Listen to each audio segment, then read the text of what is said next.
안녕하세요. 세상을 이롭게 하는 일에 관심 많은 승무원쌤 김용숙입니다. 이 영화 건국전쟁 보면서 정말 이 좌파, 이 나쁜 놈들 욕이 저절로 터져 나왔습니다. 여러분들, 제가 영상 시작하기 전에 여러분들께 이 영화 꼭 반드시 좀 볼 것을 요청드리고 싶습니다. 혼자 가시지 말고 집안에 있는 젊은이들을 꼭 같이 사정해서 같이 관람하실 것을 요청드리고 싶습니다. 저는 명절 연휴가 끝나고 극장에 사람이 별로 없겠거니 하고 좀 한가한 시간을 틈타서 영화를 보러 갔습니다. 낮 시간이었습니다. 그럼에도 불구하고 이 한국 전쟁을 보러 온 관람객들이 굉장히 많았습니다. 많았는데 한편으로 아쉬웠던 것은 그분들의 나이가 다 많은 어르신들이었다는 점입니다. 우리 어르신들은 좌파를 하라 그래도 할 수 없는 그러한 정서를 가지고 있는 집단입니다. 그런 정서를 가지고 있습니다만 젊은이들, 이 좌파들, 노름에 놀아나는 우리 젊은이들은 이 영화를 반드시 봐야 되는데 얼마나 볼지 모르겠습니다. 지금까지 입소문을 타고 이 영화 많이 보고 있어서 조국 영화 관람객 수를 지금 넘어섰을 겁니다. 조국 영화 33만. 제가 본 그 당일날 관객 수 32만이었습니다. 그런데 그 관객이 몰리는 걸로 봐서 조국 영화 넘었을 것 같습니다. 문재인 합쳐도 이 영화를 넘지 못할 것 같습니다. 특징은 다큐멘터리 영화가 2시간 상영되는데 전혀 지루하지 않았다는 점입니다. 물론 이 영화 건국전쟁은 이승만 초대 대통령, 건국 대통령 다큐멘터리입니다. 제가 영화를 보기로 마음을 먹은 것은 한동훈 장관이 위원장이죠. 이 영화를 관람했다는 얘기를 듣고 저도 바로 영화를 관람하러 갔었습니다. 아닌 게 아니라 한동훈 효과가 여기에서도 엄청난다는 것을 알 수 있습니다. 이 한동훈 효과로 인해서 젊은이들도 이 영화를 많이 보지 않을까 그런 기대를 해봅니다.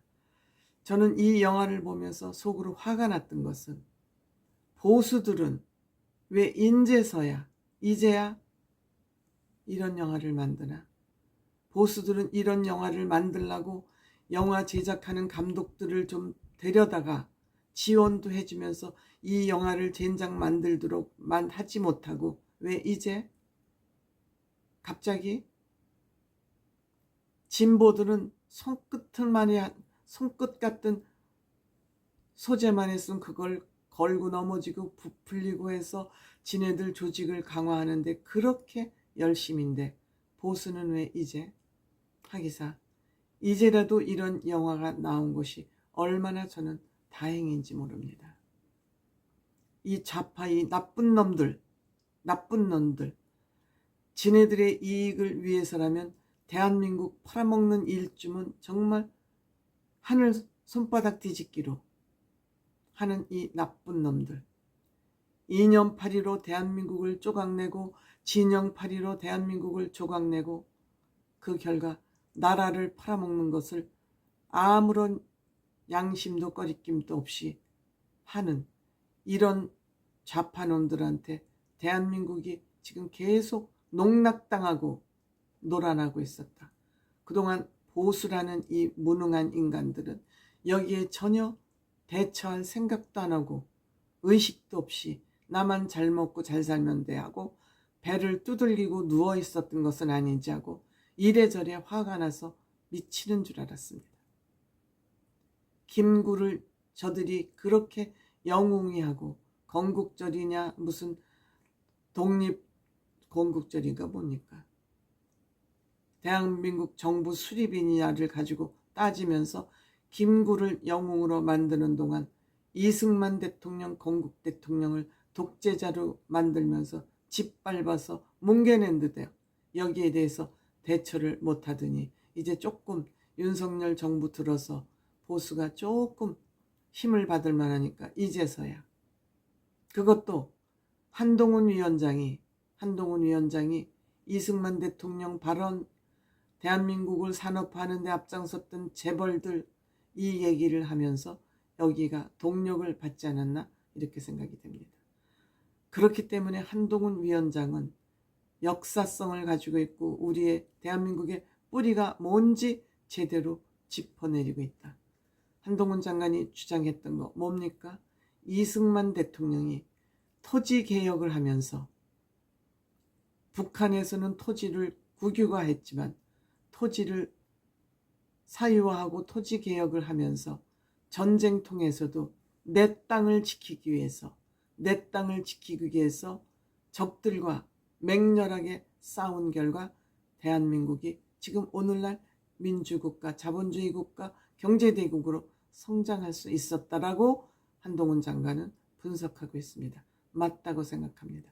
누구도 이런 분석을 그동안 구체적으로 한 사람이 없었습니다. 한동훈 장관이 얼마나 대한민국과 대한민국 국민을 사랑하면, 얼마나 애국자이면 이런 분석을 해냈겠습니까? 이것이 빌미가 돼서 지금 미국에서 이 이승만 대통령 다큐멘터리 영화를 만드는데 많은 자료를 제공해 준 것 같습니다.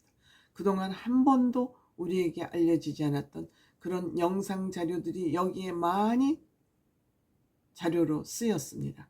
저는 이 영화를 보면서 한 번 봐서는 안 되는 영화구나. 이 영화를 한 번 봐서는 안 되고 두세 번은 봐야 제대로 역사 공부를 할 수 있겠구나. 나이가 먹으니까 한 번 보고는 기억이 잘 안 돼요.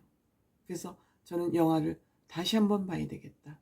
N번은 봐야지 될 영화다. 이렇게 생각이 듭니다.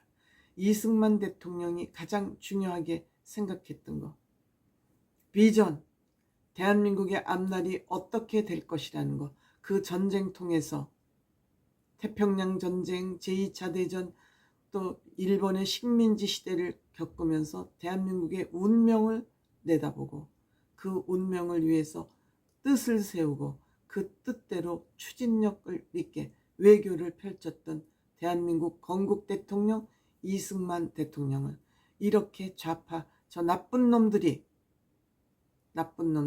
이승만 대통령을 독재자로 몰아세우면서 대한민국 건국 대통령을 부정하려는 저런 인간들, 좌파, 민주당 이런 것들을 대한민국 사람이라고 할 수 있습니까? 저는 이 영화야말로 대한민국 역사를 바로 세우는데 혁혁하게 공을 세울 것으로 생각됩니다. 감독, 감사의 말을 전하고 싶습니다. 이 이승만 대통령은 하와이에서 30여 년 동안 독립운동을 했습니다. 그리고 독립을 하고 독립 후에도 나라를 제대로 유지시키려면 교육뿐이 없다.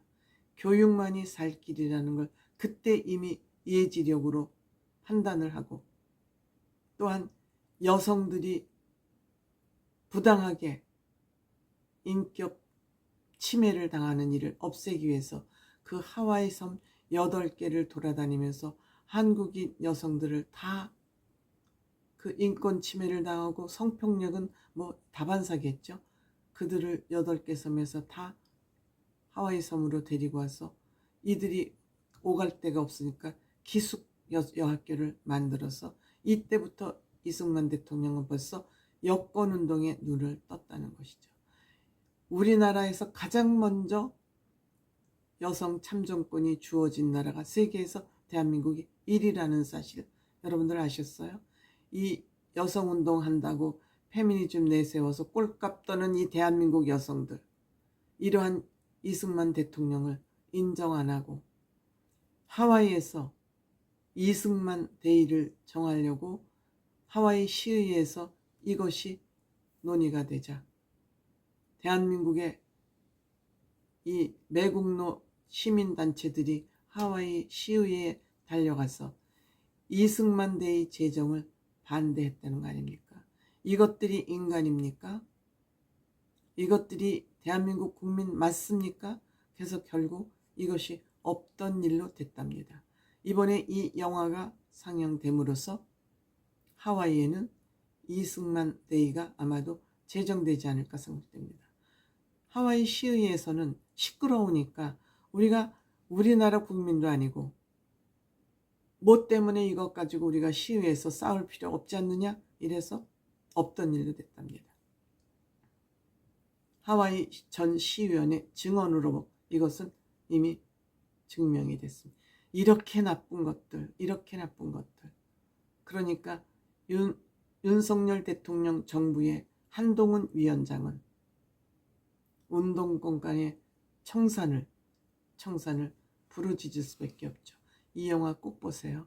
이 영화에 한동훈 장관의 그 연설 장면이 나옵니다.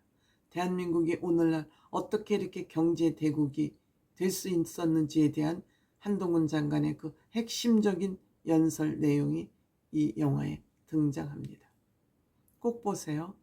저도 다시 한번 더 보고 우리나라의 근현대사 역사를 머리에 깊게 새기려고 합니다.